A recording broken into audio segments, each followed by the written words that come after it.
It smells yummy. That's good. And I dabble in, I basically am a tequila, vodka, red wine, black coffee girl. So those are all lovely check boxes to tick.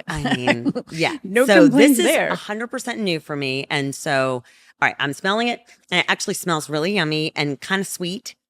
Yeah. So one of the things that I tend not to do is provide people any tasting notes because thank you. Biologically, we're all very, very different people. And so your genetics are going to suggest what is apparent to you and in your smell brain on your palate. And it might, what you smell, I might not, what I taste, you might not. And so to tell someone, if you're in an entire room and everyone's like, I'm getting coconut and you aren't, it's not because you're not trying hard enough, right? It's probably because there's a neuroreceptor in your brain that just is not wired correctly to receive that specific aromatic compound. I didn't get the information. Yeah, right. So there's not a lot one can do about that except find other bits of joyful things inside that glass. So you're putting the glass beneath your nose frequently and repeatedly because aromatic compounds are going to release themselves from that liquid one by one based on their volatility.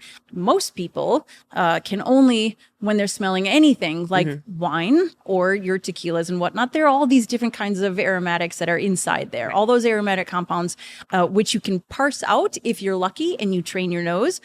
But for most people, you can't get any more than like 3 or 4. I could get like 1.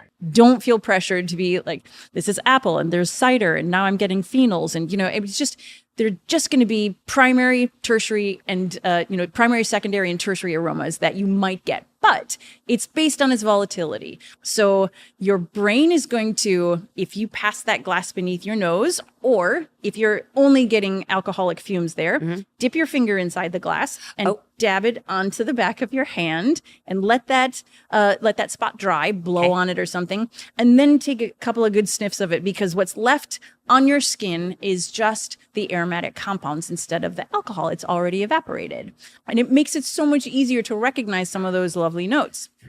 But when you're smelling either your skin or inside the glass, your brain locks onto that very first most volatile aroma, right? So if you've ever, I try to give an example to people of like, if you've ever walked into a room, it is different. Yes, right? No more ethanol giving you nose blindness. No, it's like super mild. Yeah, that's right. So what you experience over the glass, because it's a convergent rim, there's all the ethanol notes are bundled together. You're so fucking smart. Like I'm literally like, can you please write down the following words so that I can like look them up later? So oh my God. It's stuff you learn after repetition. It's not about having any big brain, I assure you. But the ethanol, when you're working with a tiny convergent rim, you're going to have all the aromatic compounds as well as all the alcohol there. And the alcohol gets in the way of you being able to get the aromatics. So putting it on your skin, evaporating the alcohol, it's a great party trick, but it's really, really useful as well.